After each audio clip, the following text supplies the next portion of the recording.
So welcome to the second session of accounting revision and इस session में जो first session में problems दिए थे उसको हम देखेंगे, कुछ और कंसेप्ट बेस्ड प्रॉब्लम्स देखेंगे and along with this concept based problems we will go to the new stage, higher stage, जहाँ की हम trial balance and income expenditure related problems भी देखेंगे. So let's start.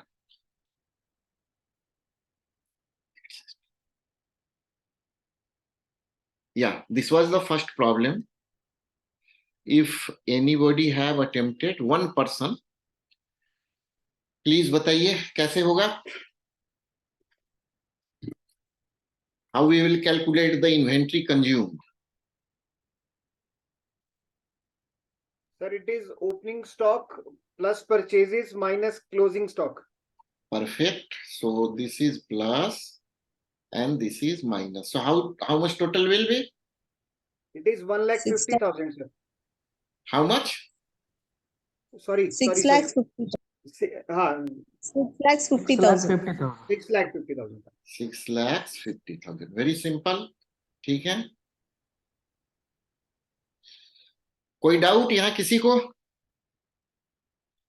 Whatever the opening inventory was, we have added whatever the purchase was and subtracted the closing balance. We have got how much inventory was consumed.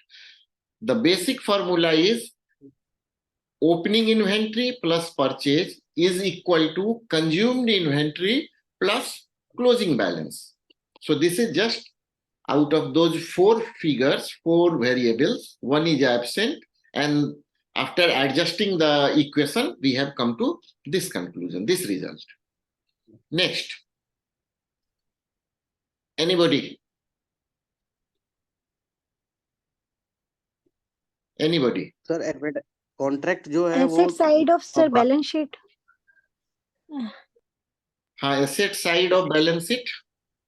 Yes sir. नहीं, देखिए क्या कह रहा है problem. इसकी entry sir 6,000 रुपए की होगी P&L के डेबिट साइड में.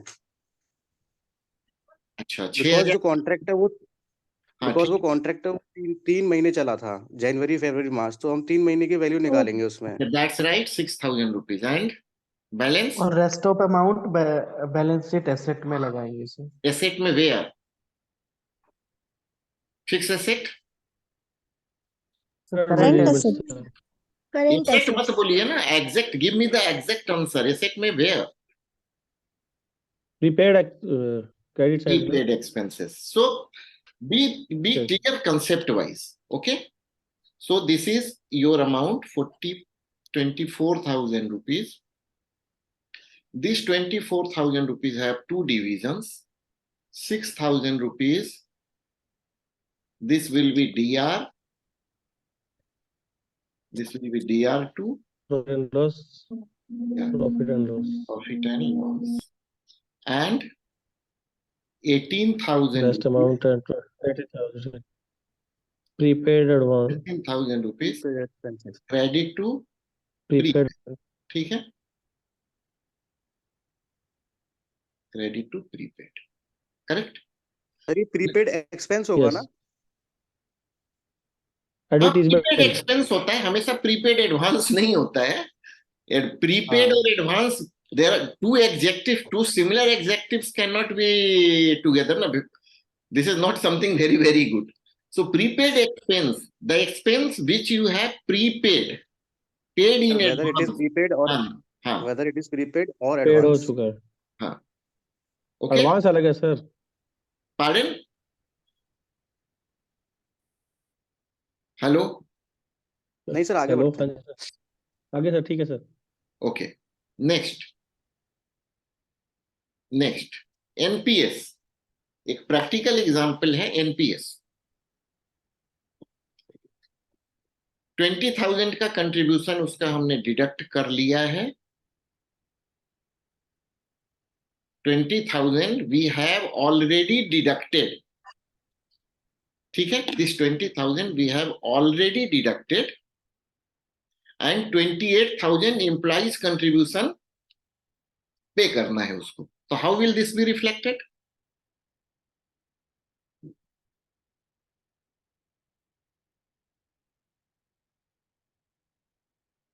भाई कोशिश कीजिए। सर 20,000 तो डिडक्ट कर लिया तो उसका एक तरीके से एक्सपेंस हो जाएगा, इनडायरेक्ट एक्सपेंस में आई थिंक। और जो 28,000 उसको पे करना है वो उसकी लाइबिलिटी बन जाएगा बैलेंस शीट में, आउटस्टैंडिंग में दिखा सकते outstanding. 28,000 rupees sorry sir, not outstanding, मतलब outstanding, current it's liability liability. में दिखेगा आपका क्या? Liability, outstanding yes liability. Sir, हाँ, 28,000 आउटस्टैंडिंग लाइबिलिटी में दिखेगा। एंड यस सर, ये 20,000 का 20,000 रुपीज तो आपने ऑलरेडी डिडक्ट कर लिया हुआ है। It means you have paid this much amount less to the person. Deduct की करने का मतलब है कि उसको सैलरी में आपने 20,000 रुपीज कम दिया हुआ है, तो ये पैसा भी आपके पास है। सो आउटस्टैंडिंग में जो आपको 48। कंट्रीब्यूशन बाहर भेजना है, this will B total of these two, isn't it? Yes sir, 48,000। Yes sir. So here because ये आपने डिडक्ट कर लिया है, so now this will be deducted, this will be deducted. So 28,000 rupees जो है ये, this 28,000 rupees, this will be debit to PNL, and 48,000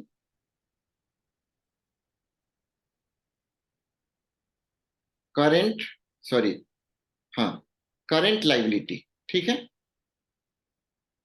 yes sir, 48,000 rupees current liability में show होगा। क्लियर है कंसेप्ट? Yes sir. ये थोड़ा सा tedious था, थोड़ा सा ट्विस्टेड था, धीरे धीरे डिफिकल्टी लेवल में बढ़ाने की कोशिश कर रहा हूं। सर एक बार सर प्लीज और एक्सप्लेन कर दें प्लीज सर। ओके, देखिए यहां पे क्या हो रहा है कि 20,000 rupees you have already deducted. क्या लिखा हुआ है? Already deducted. अगर ये नहीं लिखा हुआ होता तो कोई मतलब ही नहीं था। आपने ऑलरेडी डिडक्ट कर लिया हुआ है 20,000 रुपीज, इसका मतलब कि जो उसकी सैलरी पे की हुई होगी, इफ इज सैलरी वॉज 2 लाख रुपीज, 20,000 10% डिडक्ट करके you have paid 1,80,000 rupees. Okay, so your profit has 1,80,000 rupees ही पे करने के कारण आपका जो प्रॉफिट है, that profit has already increased by how much amount? 20,000 rupees. Profit आपका ऑलरेडी बढ़ा हुआ है। अब क्या है कि जब इंप्लॉइज कंट्रीब्यूशन आप पे करेंगे, जब भी पे करेंगे, now this is to be deducted. वो तो डिडक्ट हो चुका है, this will be deducted. So profit and loss में 20,000 रुपीज डबल डिडक्ट नहीं होगा, this 28,000 will be deducted. And this total, because you have to remit to the NPS authority, then this total will be reflected as current liability. Correct or not? समझे कि नहीं समझे? Right sir, right. Yes clear है? Sir हाँ hello sir. हाँ, बोलिए। Sir जब हमने 20,000 पहले ही डिडक्ट कर लिया तो वो ऑलरेडी लाइबिलिटी में चला गया होगा ना? अरे भाई, तो हम लाइबिलिटी में तो ऑलरेडी जा चुका है, हम फाइनल स्टेटमेंट बना रहे हैं ना। हम तो ये पूछ रहे हैं कि फाइनल स्टेटमेंट, आप डेली तो बैलेंस शीट नहीं बनाते हैं ना। जी जी। बैलेंस शीट तो आप साल के अंत में बनाते हैं ना, कि डेली बनाते हैं? तो साल के अंत अंत में में ही बैलेंस बनाते शीट में कहाँ दिखेगा, वही तो पूछा जा रहा है ना, है कि नहीं? ठीक हैं। है, okay sir, okay, thank you sir. Next 2,70,000 rupees. 2 lakh 90,000 debit to PNL होगा और 6 months का, 80,000 हाँ ठीक है। 19,000 debited to, sorry 9,000 debited to this 9,000 rupees. This is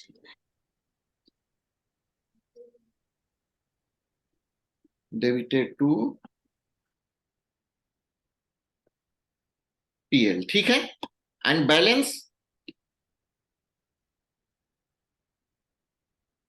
balance sheet में क्रेडिट साइड जाएगा sir, prepaid balance, prepaid for general हाँ, so balance will be credit side. current Credit side. asset, current Credit asset, side. current asset में prepaid, Credit side में prepaid. prepaid, ठीक है, current asset में prepaid. So this is the transaction for this. Now your question, Sachin, ask. Sachin, Yes, sir. now your question that Sir. Advertisement वाला जो था, आप advertisement को सब्सक्रिप्शन मान लीजिए एंड जस्ट आस्क. हाँ सर, एडवर्टीजमेंट एक्सपेंसेस में ऐसा था सर कि company has paid advertisement expenses for 12,000 annually, but out of that 50% has been written off. So how you will make the entries in the statement? In the current year. Yes sir. जिस साल पे किया उसी साल उसका 50% return आ गया. Yes sir. तो देखिए ये तो बड़ी बड़ी छोटी सी एंट्री है ना, कि जिस समय आपने पे किया होगा, एडवर्टीजमेंट इज एन एक्सपेंस, तो आपने एडवर्टीजमेंट अकाउंट को डेबिट कर दिया होगा और कैश अकाउंट को क्रेडिट कर दिया होगा, है कि नहीं? The time you have paid this, ठीक है. ये देखिए इसका चूंकि करेंट ईयर में है, इसलिए इसका डायरेक्ट कोई adjustment balance sheet and profit and loss में नहीं होने जा रहा है, कि ईयर एंड में नहीं है, ड्यूरिंग द ईयर हो गया है ये चीज. सो ये सिंपली एक ट्रांजैक्शन है जो एडवर्टीजमेंट अकाउंट और कैश बुक के बीच में, यानी बैंक अकाउंट के बीच में चल रहा है, ठीक है. जब आपने पैसा दिया, what ever the amount is, 1 lakh rupees जब आपने दिया, तो क्या हुआ, जब आपने 1 लाख रुपीज दिया तो बैंक अकाउंट क्रेडिट हो जाएगा, बैंक अकाउंट ने पैसा दिया और advertisement account will be debited. अब जब 50% वापस आ गया तो उल्टी एंट्री कर दीजिए, एडवर्टीजमेंट अकाउंट को क्रेडिट कर दीजिए, बैंक अकाउंट को डेबिट कर दीजिए. और जब आप इसको टोटल करेंगे ट्रायल बैलेंस के लिए, तो वहां बैलेंस ही एडवर्टीजमेंट अकाउंट में 50% दिखेगा. दिखेगा कि नहीं दिखेगा Sachin? Yes sir. Right sir. समझे या मैं इसको लिख करके बताऊं? I think this is very very simple. Simply we are passing the reverse entry. We are passing the reverse entry. Doing nothing else. Correct? Fine sir. Fine. I'll do it myself sir. Then अगर कोई problem आएगी तो I'll let you know sir. हाँ. एक बार खुद करके देखिए. हाँ करके देखिए, इससे अगर डिफिकल्टी आती है तो देन आस्क टू. ठीक है सर. नेक्स्ट बैंक रिकंसिलेशन का प्रॉब्लम है. ये एक क्वेश्चन मैंने बैंक रिकंसिलेशन का लिया है and this is perhaps the simplest example. ठीक है. एक चीज ध्यान रखिएगा, बैंक रिकंसिलेशन के प्रॉब्लम में what we do, we reconcile the balance of cash book with bank, not bank book यानी passbook with cash. We have always to start with cash book because out of the two, passbook and cash book, we can trust more on cash book. True or not? हमारा document है, हम उस पे ज्यादा trust करते हैं passbook से. So we will start with cash book. और कैश बुक में आप केवल इतना दिमाग में रखते जाइए कि कैश बुक में जो एंट्री लिखी है, नेक्स्ट जो एडजस्टमेंट हम कर रहे हैं एक एक रिकंसिलेशन फिगर का, उससे बैंक बैलेंस बढ़ रहा है कि घट रहा है. You will arrive at the correct balance. ठीक है. So here the cash book balance is how much? Initial cash book balance, this cash book balance is 20,000 rupees. ठीक है. अब चलिए इस 20,000 रुपीज में मैं पहली एडजस्टमेंट एंट्री करता हूं. ठीक है. पहले मैं डिटेल नहीं लिखूंगा. Cashier has passed a fictitious entry of 5,000 rupees. Fictitious payment entry. This is fictitious payment entry of 5,000 rupees. ठीक है. So इससे क्या हुआ होगा, 5,000 fictitious entry की वजह से बैंक बैलेंस हायर होगा और ये कम होगा. So we are approaching towards the bank book balance. So we will add this 5,000 rupees. Okay. Now second, a check of value this much issued is not presented to bank. So because it is not presented so far, so again the bank balance will be higher. क्योंकि present हो जाएगा तो bank उसको debit कर देगा. So then this is 8,000 rupees. Now the third one. Bank has not credited a check deposited by 800. Because bank has not credited, so हमने तो अपने यहाँ उस चेक को इशू दिखला दिया है. हमने उस चेक को इशू दिखा दिया है, लेकिन बैंक में नहीं हुआ है. So we will minus this 800 rupees. ठीक है. नेक्स्ट, बैंक हमने दिखा दिया है कि हमने अपने अकाउंट में ले लिया है और बैंक ने अभी लिया ही नहीं है. सो हमारा जो है बैंक से 800 रुपीज ज्यादा होगा. बैंक है charge for 500 as collection charge. Because bank है चार्ज 500 रुपीज और हमने अभी तक वो एंट्री नहीं ली है, इसलिए बैंक का बैलेंस हमसे 500 रुपीज कम दिखेगा. ओके, आप इसको पूरा का पूरा सर ये 8,000 से माइनस एंट्री नहीं होगी? Let me complete. ये पूरा का पूरा कैलकुलेशन कर देंगे. You will arrive at the correct balance. ठीक है, अब पूछिए. सर 8,000 की जो है चेक प्रेजेंटेड नहीं हुआ बैंक में, तो बैंक में बैलेंस तो ये कम नहीं हुआ ना, तो माइनस एंट्री होना चाहिए. ऐसा है, मैं कह रहा हूं मैं अपने एंट्री से बैंक की तरफ जा रहा हूं. अच्छा ठीक है सर, ठीक है. मैं अपने एंट्री, Okay, आप उल्टा कह रहे हैं. मैं बार बार कह रहा हूं, देखिए दो डायरेक्शन मत सोचिएगा, कभी भी रिकंसिलेशन नहीं होगा. दो डायरेक्शन मत सोचिएगा. हमेशा हर इंडिविजुअल एंट्री के बाद सोचिए इन दोनों का कंबाइन इफेक्ट खत्म हो गया. मैं 8,000 के बारे में सोच रहा हूं तो मैं मान रहा हूं यहाँ दोनों बैलेंस है. इसके कारण क्या आगे कम हुआ है? नहीं. इस मोमेंट पे दोनों बैलेंस है और 8,000 के कारण क्या इंपैक्ट हो रहा है? मेरा बैलेंस बैंक से ज्यादा होगा या कम होगा? अगर मेरा इस ट्रांजैक्शन के कारण बैंक से कम हो रहा है तो मेरे को ऐड करना पड़ेगा. मैंने चेक इशू कर दिया है तो मैंने तो कम कर दिया था, तो बैंक वाले में बढ़ाना पड़ेगा. ठीक है. रिकंसिलेशन पे अभी हम और प्रॉब्लम्स करेंगे. ये आप टोटल प्लस माइनस करके what ever the figure will be, इसको आप नोट कर लेंगे. ठीक है. सो ये 5 प्रॉब्लम्स मैंने यहाँ एग्जांपल में दिए थे. कुछ और कंसेप्चुअल देखते हैं और इसके बाद फिर एक एक्सरसाइज दूंगा मैं आगे. What does trial balance shows? Gross profit or gross loss of a particular financial year.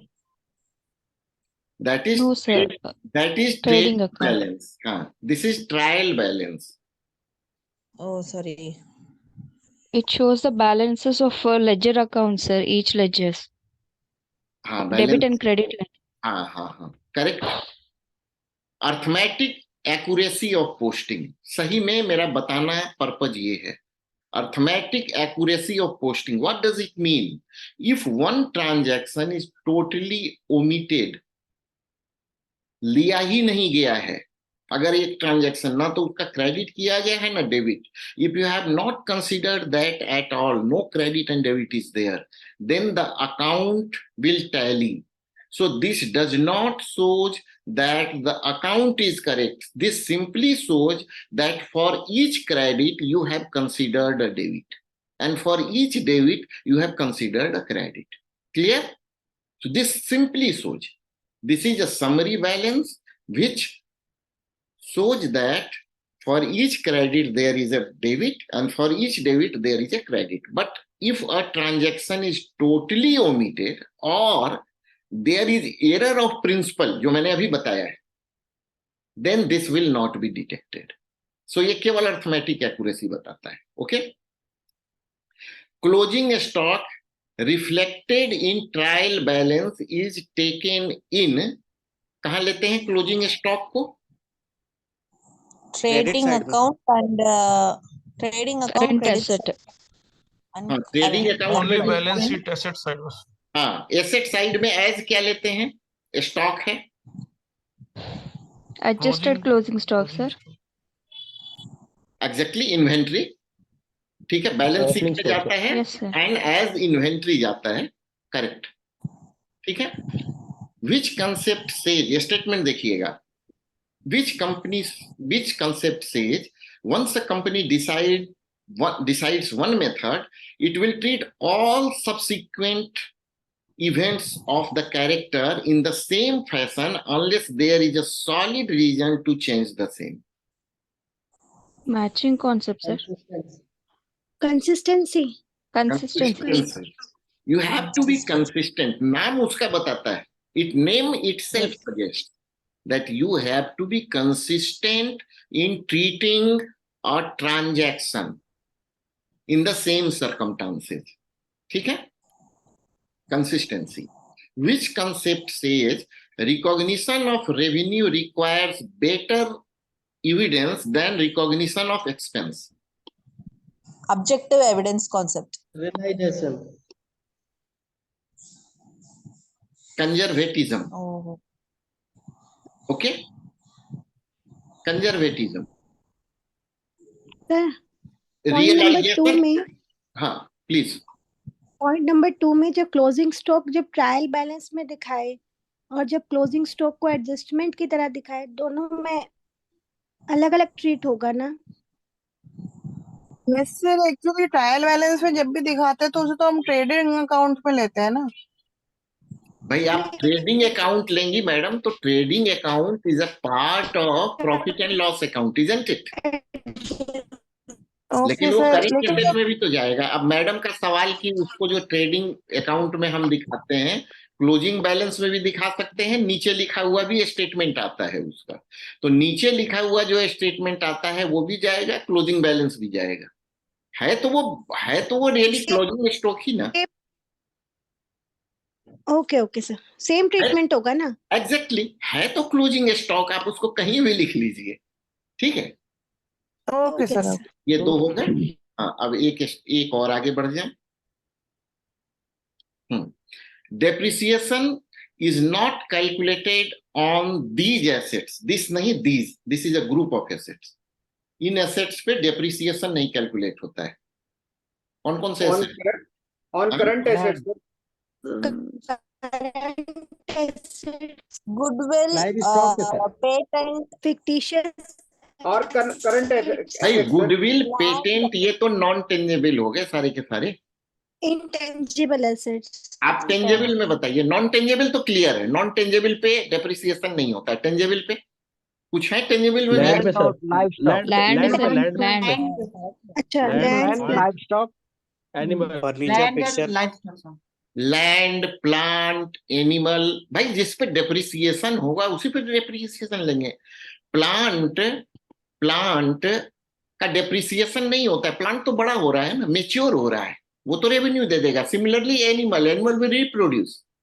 अच्छा एक चीज बताइए, लैंड का क्या प्राइस घट नहीं सकता है?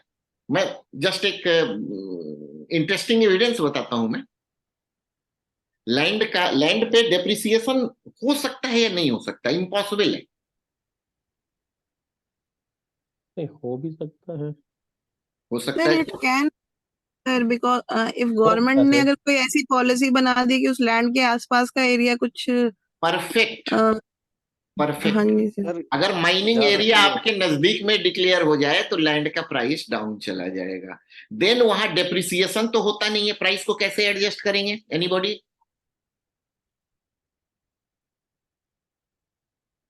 रीवैल्यूएशन. गवर्नमेंट फिर उस हिसाब से रीइवैल्यूएट करती है उस लैंड के आसपास, क्योंकि डेप्रिसिएशन रेट उस पे होता नहीं है. कहीं भी जब एबनॉर्मल डिक्रीज इन प्राइस होता है, हमेशा ध्यान रखिएगा, एबनॉर्मल डिक्रीज इन प्राइस होगा तो वहां डेप्रिसिएशन रेट से ना करके रिवैल्यूएशन रेट से करते हैं. ठीक है, एबनॉर्मल है ना वो. तो मान लीजिए प्लांट में ही एबनॉर्मल हो जाए, प्लांट में मान लीजिए कि कुछ ऐसा हो जाए कि प्लांट का एक पार्ट ही पूरा का पूरा जल जाए, आधा प्लांट जल जाए, तो भाई उसको तो डिप्रिसिएशन से नहीं करेंगे ना, इवैल्यूएशन करेंगे. ठीक है. अच्छा, closing stock reflected in trial balance is taken in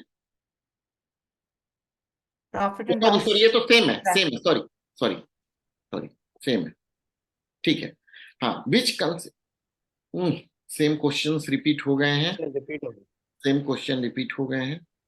हाँ, so that was the total. Concept के बहुत छोटे 5-7, क्योंकि मेरे को कंसेप्ट प्रॉब्लम्स केसेस पढ़ के निकालने पड़ते हैं, इसलिए मैं भी इतना ही बना पाया. If these are useful concept problems I will continue, otherwise मैं कंसेप्ट छोड़ के सीधा प्रॉब्लम पे आ जाऊंगा। अगर कंसेप्ट आपको हेल्प कर रहा है समझने में तो मैं आगे के सेशंस में भी बनाऊंगा, नहीं तो सीधा न्यूमेरिकल एग्जांपल पे आ जाऊंगा। You people decide. Okay, concept भी चाहिए सर, बहुत अच्छा चल रहा है सर ये। चलिए फिर अगला सेशन फिर हम अभी आज मुझे लगता है कि 15 के करीब कंसेप्ट हमने देखे हैं। नेक्स्ट डे फिर हम 15-20 कंसेप्ट देखेंगे। ठीक है, आपको समझना, these concept will help you in solving problems. मैं बार बार कह रहा हूं, ये लग रहा होगा कि भाई ये क्वेश्चन तो आएगा नहीं, ट्रूली नहीं आएगा। मैं भी कह रहा हूं नहीं आएगा, लेकिन इसके जाने बगैर आप प्रॉब्लम को सॉल्व नहीं कर सकते, वहां कंफ्यूज करेंगे, तेजी से सोच नहीं पाएंगे। नेक्स्ट देखिए, ये फिर प्रॉब्लम्स मैं दे रहा हूं आपको, 1 2 3 प्रॉब्लम है, दीज 3 प्रॉब्लम्स। सो ये 3 प्रॉब्लम फिर मैं दे रहा हूं, just see that, attempt that. आप कोशिश कीजिए। अब हम आ गए हैं रियल, जिस तरह के प्रॉब्लम आपके पास आएंगे। एक ये सिंपल सा प्रॉब्लम है, ग्रॉस प्रॉफिट, यानी कि ग्रॉस प्रॉफिट के लिए आपको ट्रायल बैलेंस से क्या बनाना पड़ेगा? Anybody? Trading account. Trading account. आप इस पे ट्रेडिंग अकाउंट बनाइए, आप इसमें ट्रेडिंग बैलेंस बनाइए। एक चीज केवल यहाँ पे ध्यान दीजिएगा, क्या ध्यान देना है? एक चीज ध्यान ये देना है कि सेल एंड स्टॉक रिटर्न दोनों दिया हुआ है, यानी कि ये सेल वाला फिगर ये है, ठीक है, क्रेडिट है। सेल हमेशा क्रेडिट होता है, तो सेल जो है क्रेडिट है and stock return is debited. यहां उसी तरह से परचेज एंड परचेज रिटर्न दोनों है, this is purchase and this is purchase return. ठीक है, ये आपके समझने के लिए था, आप इसको अटेम्प्ट कीजिए, हम फिर आगे देखते हैं। ठीक है सर, एक चीज, stock on 1 April 2000, is it right sir? ये फर्स्ट एंट्री जो है 1 अप्रैल 2000। सॉरी, इसको सही कर लीजिएगा, तो टाइपिंग एरर है। 22 मानेंगे ना सर? हाँ, जो यहाँ पे लिखा हुआ है उसी का रिलेवेंट है। 31 मार्च है ना, तो सेम डेट रिपीट हो जाएगा ना यहाँ पे भी। ठीक। हाँ, 31 मार्च सेम डे रिपीट हो जाएगा। Sorry, thanks a lot. Sir एक बार वो बीआरएस वाली स्लाइड दिखाएंगे, मेरे नेटवर्क की इशू की वजह से देख नहीं पाई थी सर मैं। ऐसा है ना कि बीआरएस आपको फिर वीडियो अपलोड करूंगा, वहां देख लीजिएगा। ठीक है, okay sir, thank you sir. एक छोटा सा है सर इशू। बोलिए। हाँ सर, कई बार ट्रायल बैलेंस जो है, it has been shown in the sorry closing stock is shown in the trial balance, and in some equations I have seen that they said कि only the closing stock is there, no opening stock is there. That means the purchases and the stock has been adjusted in that sir. हाँ, अगर केवल दे रहा है तो, अगर एक ही दे रहा है तो इसका मतलब एडजस्टेड हो गया ना। Right sir, right. चलिए नेक्स्ट एग्जांपल देखिए, ये भी ट्रायल बैलेंस है, लेकिन यहाँ क्रेडिट डेबिट तो है नहीं।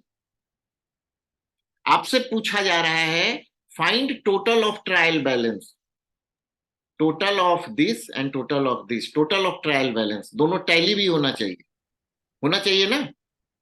तो ये आपको बनाना है कि कौन सा फिगर ट्रायल बैलेंस में क्रेडिट होगा, कौन सा फिगर डेबिट में होगा। ठीक है, अटेम्प्ट कीजिए, नहीं तो हम नेक्स्ट प्रॉब्लम में देखेंगे, क्योंकि एग्जाम में कई बार सिंपली यही आता है, इस तरह से क्लासिफाई नहीं किया हुआ रहता है।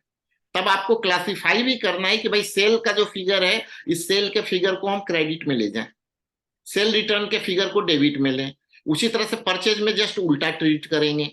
ठीक है, सो उसको एक बार अटेम्प्ट कीजिए। नेक्स्ट, ये थोड़ा सा लंबा प्रॉब्लम है, ये कंप्लीट प्रॉब्लम है, जिसमें कि नेट प्रॉफिट कह रहा है निकालने के लिए, लेकिन एक चीज और है, यहाँ पे आपको उसने ग्रॉस प्रॉफिट दे दिया है, यानी कि आपको ट्रायल बैलेंस नहीं बनाना है, ट्रायल बैलेंस के बाद की चीज बनानी। ठीक है, तो ये 3 प्रॉब्लम है। तो ये है ना सर, ट्रायल बैलेंस तो ये दिया हुआ है ना। ट्रायल बैलेंस भाई, सॉरी ट्रायल बैलेंस बोलो, ट्रेडिंग बैलेंस नहीं, ट्रेडिंग अकाउंट नहीं बनाना, ट्रेडिंग अकाउंट नहीं बनाना है, ग्रॉस प्रॉफिट सीधा इसको लेके बढ़ जाना है, और इसका इस्तेमाल है, इसलिए ये फिगर दिया हुआ है। ठीक है, सो जस्ट अटेम्प्ट, मैं लोड कर रहा हूं, सिमिलर पैटर्न रहेगा, अटेम्प्ट कीजिए। पिछला बहुत अच्छा लगा, यू हैव अटेम्प्टेड, ग्रुप ने 100% सही अटेम्प्ट किया है, so you are grasping the concept. ठीक है, जस्ट अटेम्प्ट कीजिए इसको. So